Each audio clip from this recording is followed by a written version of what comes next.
prefere São Paulo. A lenda vem da Idade Média e até hoje faz parte da nossa fantasia. Uma história de bravura e lealdade que já foi contada em livros e filmes. Nós estamos falando do Rei Arthur e os Cavaleiros da Távola Redonda. Será que esses personagens podem ter existido um dia? Diz a lenda, em um lugar da Bretanha conhecido por Camelot, existia uma vez um rei poderoso chamado Arthur. Na sua corte brilhava um grupo de cavaleiros que se reuniam em torno de uma grande mesa, a Távola Redonda. Naquele tempo e naquela terra, ocorriam prodígios e maravilhas sem conta. Mas o rei Arthur e os cavaleiros da Távola Redonda teriam realmente existido? Ou tudo não passa de uma lenda popular que atravessou mais de 10 séculos? Não existem dados históricos que garantam a existência do mitológico rei. Tudo o que há são suposições. Possivelmente, dentro de todos esses anos de pesquisa com os historiadores e arqueólogos, o mito do rei Arthur, ele surge vindo da Irlanda, como uma forma arquetípica da continuação ou a repetição do mito, da lenda de Tristão e Isolda. E ele surge também no livro de Geoffrey de Monmouth, em 1118, quando ele escreve sobre os reis da Bretanha. A possibilidade do mito do rei Arthur ser comprovado historicamente, nós temos uma grande pesquisadora, Bruno, que é a doutora Anne Ross, da Universidade de Oxford, na Inglaterra, e arqueologicamente o Geoffrey Ashley, que é um grande pesquisador também inglês, nos quais os dois, numa interação de estudos, se comprova, mais ou menos, né, que Arthur teria existido.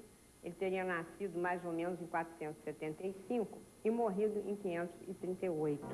O certo é que se encontram semelhanças entre a história de Arthur e a mitologia grega. Segundo a lenda, o valente Uther Pendragon, nobre da região conhecida como Cornualha, se apaixonou pela esposa do duque de Garlois. Com a ajuda do mago Merlin, Uther tomou a aparência do duque para seduzir a rainha Igraine, e desta união nasceu o bastardo Arthur. Na mitologia grega, Zeus assumiu a aparência de anfitrião, esposo da bela Alcmena, e desta união nasceu Hércules. Então, Eros, né, um outro personagem, um outro deus, significa amor, significa desejo, né? E, em grande parte, o desejo dos sentidos. É esse desejo dos sentidos que move Uther Pendragon a possuir Igraine, transformando-se no duque, né? Ele pede a Merlin que metamorfoseie, ou seja, que dê a ele a fisionomia do homem que ela amava. E se aproxima de Igraine e a possui. Daí nasce, então, o herói bretão Arthur, que significa o rei urso. Esse é o significado da palavra Arthur. Da mesma forma, Heracles, ou Hércules, nasce do desejo de Zeus possuir Alcmena. E Zeus toma a fisionomia de quem? Do esposo a quem ela amava e a quem ela era fiel. Eu não vejo, a rigor, relação direta alguma entre o nascimento de Arthur e o nascimento de Heracles. O que eu diria é, o nascimento do herói sempre se dá nas mesmas proporções.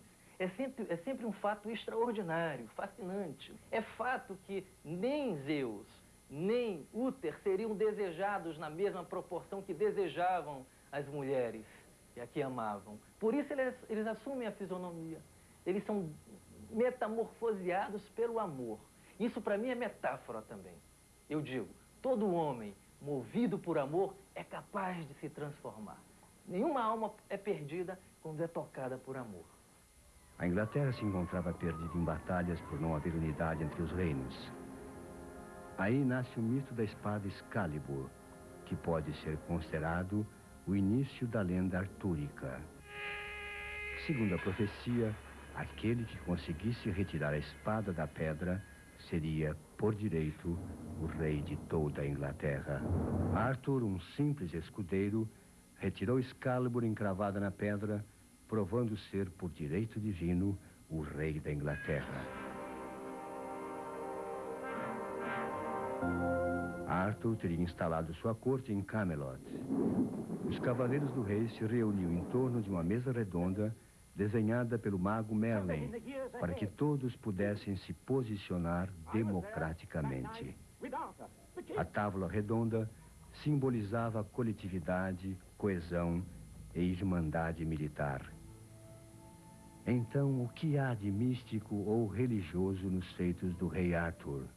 O arcano 12, ele tem um nascimento todo especial que a gente pode provar e mostrar na Cabala Arcana, ou seja, na numerologia cabalística. Se a gente for pegar as escrituras, elas dizem que no início era o verbo, e o verbo era o pai. Ora, o pai, o criador, é o arcano 1. Então, ele emana dele uma sabedoria, e essa sabedoria, que é justamente o arcano 2, a emanação divina, já contém dentro dele o 3, porque 1 e 2, 3. Então, o 3, ele fecha o triângulo, que na verdade o 3 é o próprio verbo criador. Então, o 3, sendo o verbo, ou seja, o próprio triângulo que representa o criador, ele já contém dentro dele a criação, que é a base, a estabilização, que é o 4. 4 com 3, 7. Daí a gente dizer que o 7 é um grande número cabalístico, porque é o número da centelha divina, ou seja, da continuidade da criação, que desce através de quê? E de quem? Do ser humano. O ser humano é composto de sabedoria e inteligência. O arquétipo do ser humano, o Adão Kadmon, está contido aqui, na base do triângulo. Então, o que acontece? Se nós somarmos 3 e 2, nós temos o pentáculo, que é o símbolo do homem. Na verdade, 7 e 5 dá 12. Nós temos, então, realmente a descida do ser humano e do universo através dos 12 signos do zodíaco, vivenciando cada personalidade de signo. Então, se o 1 é um número eterno, um número que desce, que não tem fim, nós já temos também aqui na base do triângulo, que já é o quadrado, o arcano 4, que simboliza nada mais, nada menos do que a matéria, a coisa física. Por isso que a lenda do rei Arthur diz que a espada está cravada numa pedra. Essa pedra que se realiza aqui embaixo, na parte final da árvore, onde está o plano físico, nada mais é do que o ser humano. A espada simbolizaria a alma presa ao físico.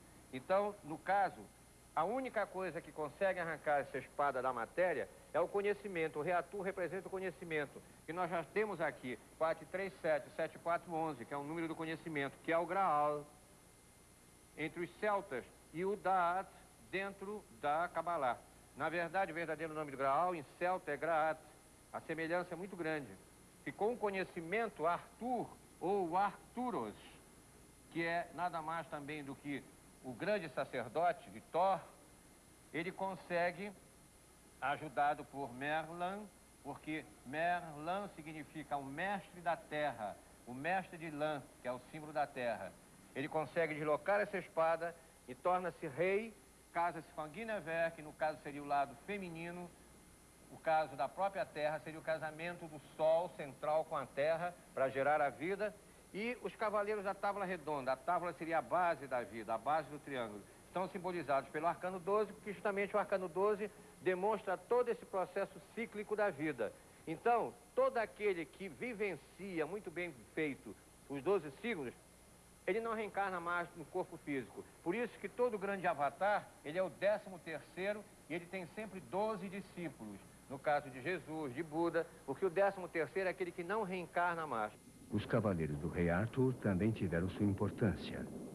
Percival seria o cavaleiro místico, aquele que foi criado longe da maldade do homem. Não é por acaso que foi ele o cavaleiro que encontrou o Santo Graal, outro mito que faz parte das lendas artúricas.